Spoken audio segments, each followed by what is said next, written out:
ఇది అందరికీ తెలిసిన కీర్తన ఇది. చాలా, చాలా వరకు అందరూ దీన్ని చెప్పగలరు. అంటే చిన్నపిల్లల నుంచి పెద్దల వరకు కూడా.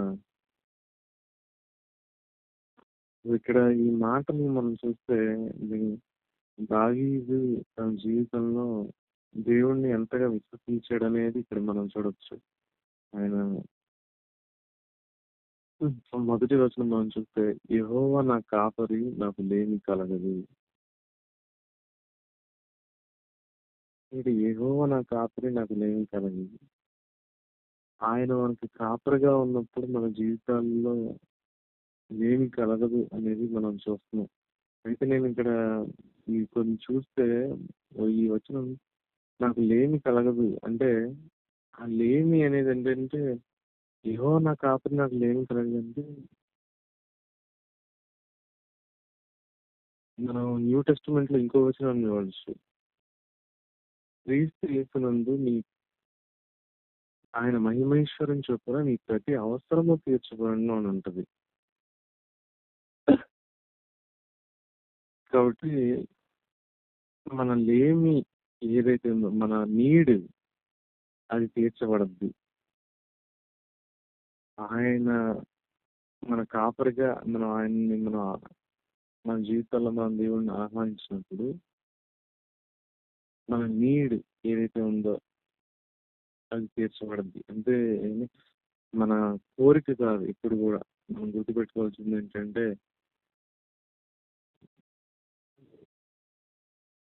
యెహోవా నా కాపరి నాకు లేమి కలగదంటే, అంటే ఈ భూమి మీద నేను ఏది అడిగినా అంటే దేనికి నాకు కొదువు ఉండదు. కరెక్ట్. అయితే మనం తెలియచేయాల్సింది ఏంటంటే, దేవుడు ప్రేమించే తండ్రిగా ఉన్నాడు. నేను అడిగినవన్నీ చేయడానికి ఆయన లేడు కానీ నా అవసరాన్ని అంతా తీర్చడానికి ఆయన సింహాసనం మీద ఉన్నాడు అనేది మనం బిలీవ్ చేయాలి. అది నన్ను ఎంకరేజ్ చేసింది ఈ విషయంలో. మనకి వెలుగు ఉండాలి అని అనిపించింది. తర్వాత మనం చూస్తే పచ్చిక గల చోట్లను ఆయన నన్ను పరుండ చేయుచున్నాడు, శాంతికరమైన జలముల యొద్ద నన్ను నడిపించుచున్నాడు. ఈ మాట మనం చూడొచ్చు ఇక్కడ. పచ్చిక గల చోట్లను ఆయన నన్ను పరుండ చేయుచున్నాడు, శాంతికరమైన జలముల యొద్ద నన్ను నడిపించుచున్నాడు. నిజంగా ఆయన ఇది మనం చూస్తే పచ్చిక గల చోట్లు ఆయన నన్ను పరుండ చేయుచున్నాడు అంటే ప్లెంటీ. అంటే అది అక్కడ ఎలా ఉంటదంటే, పచ్చిక గల చోట్లు అంటే అది ఆహారంతో నిండిపోయిన ప్రదేశం. అది పచ్చిక గల చోట్లు. ఎటువంటి దానికి కొరత ఉండదు ఆహారానికి. అంటే అది మన జీవితాల్లో అది మన పురుషులుగా మనం తీసుకుంటే మన ఆత్మీయ జీవితంలో ఆ వాక్యం ఒక క్రైస్తవుడు ఎలా జీవించగలడు తన జీవితంలో అంటే వాక్యం చేతనే. ఆ వాక్యం ఆ వాక్యం మన హృదయాల్లో. కాబట్టి దేవుడు ఎప్పుడు కూడా ఆయన మనకి కాపరిగా ఉన్నప్పుడు, మనం ఆయన మేపు గొర్రెలుగా మనం ఉన్నప్పుడు, దేవుడు ఎప్పుడు కూడా ఆ యొక్క వాక్యంతో మన హృదయాన్ని నింపుతాడు అనేది నాకు అర్థమైందమ్మ. తర్వాత శాంతికరమైన జలం మీద నడిపించుతున్నాడు అంటే మన చుట్టూ పరిస్థితులన్నిటినీ దేవుడు ఎలా ఎలా పెడతాడంటే మనల్ని గైడ్ చేస్తాడు. శాంతికరమైన జలం మీద నన్ను నడిపించుతున్నాడు. మన పరిస్థితులన్నిట్లో కూడా, మన సరౌండింగ్స్ వీటన్నిటిలో కూడా ఆయన కంట్రోల్లో తీసుకుంటాడు. మనం ఆయన గొర్రెలుగా ఉన్నప్పుడు ఆయన మనకి జ్ఞానాన్ని ఇస్తాడు.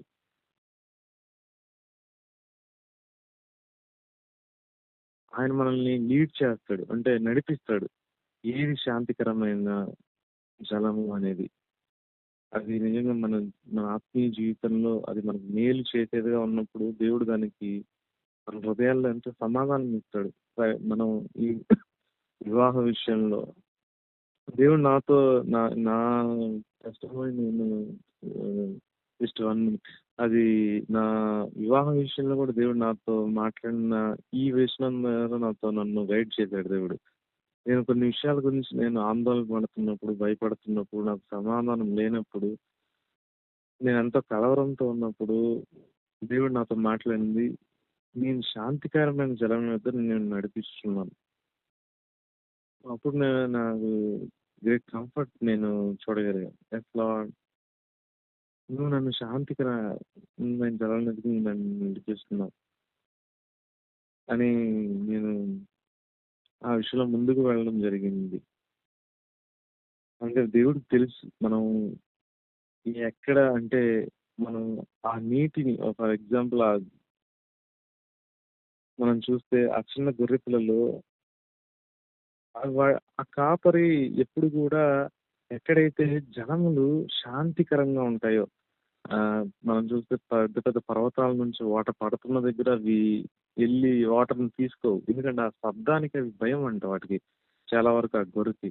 అయితే ఆ కాపరి ఎలాంటి దగ్గరికి వాటిని తీసుకెళ్ళి ఆ మందని తీసుకెళ్ళి నీటిని తాగిస్తాడంటే శాంతికరం, ఎటువంటి డిస్టర్బెన్స్ లేకుండా ఆ వాటర్ ఫ్లో అంటే ఆ వాగులు ఆల్రెడీ స్టోర్ అయిన దగ్గరెళ్ళి తీసుకెళ్ళి దాన్ని తాగిస్తాడండి. అంటే ఆ కాపరి దాన్ని ఎరిగున్నాడు. ఆ గొర్రె యొక్క భయాన్ని. ఆ అలజడికి అవి తట్టుకోలేవు.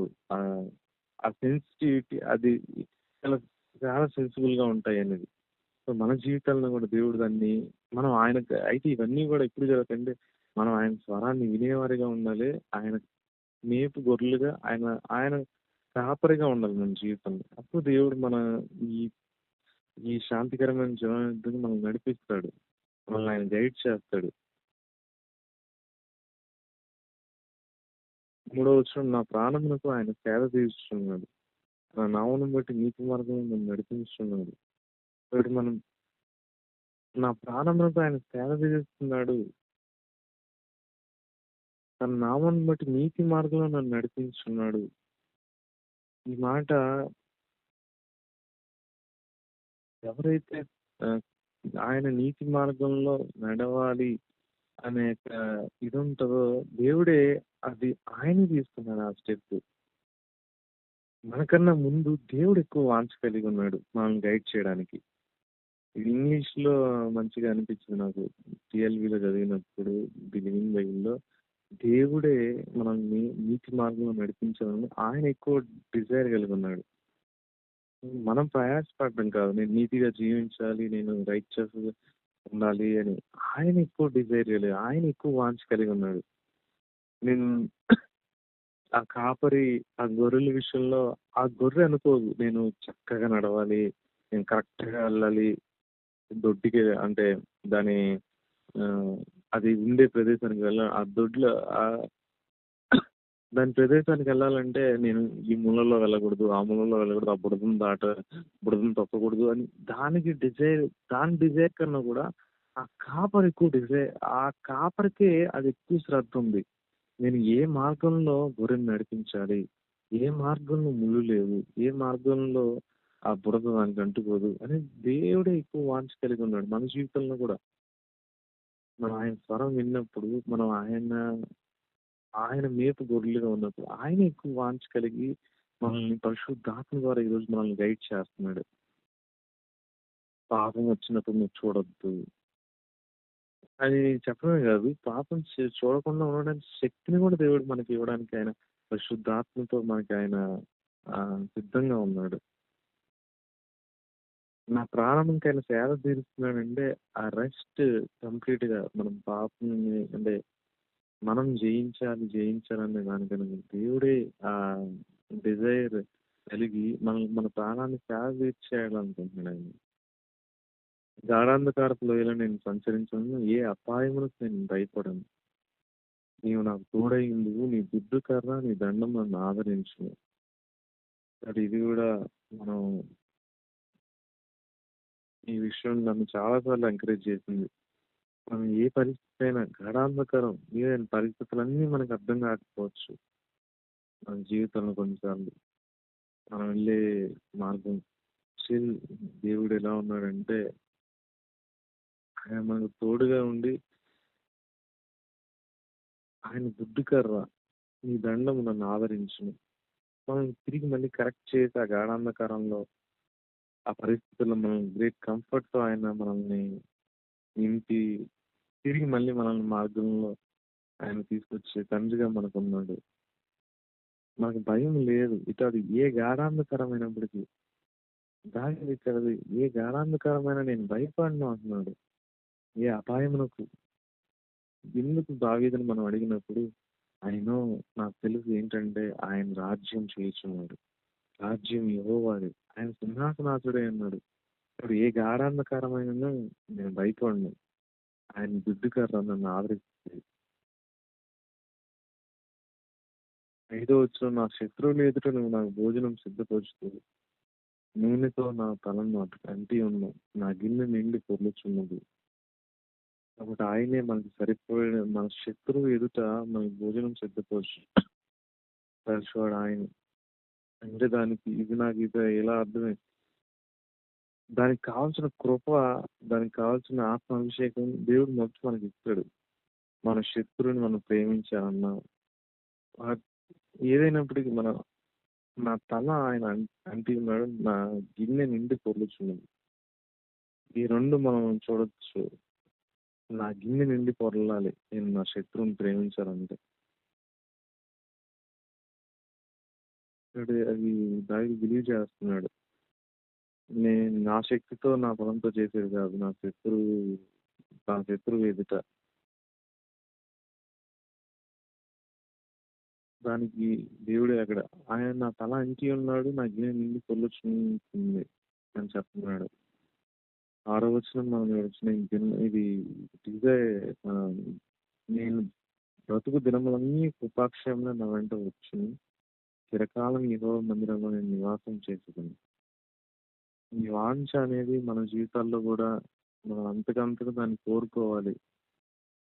నేను చిరకాలం యెహోవా మందిరంలో నేను నివాసం చేసేదను.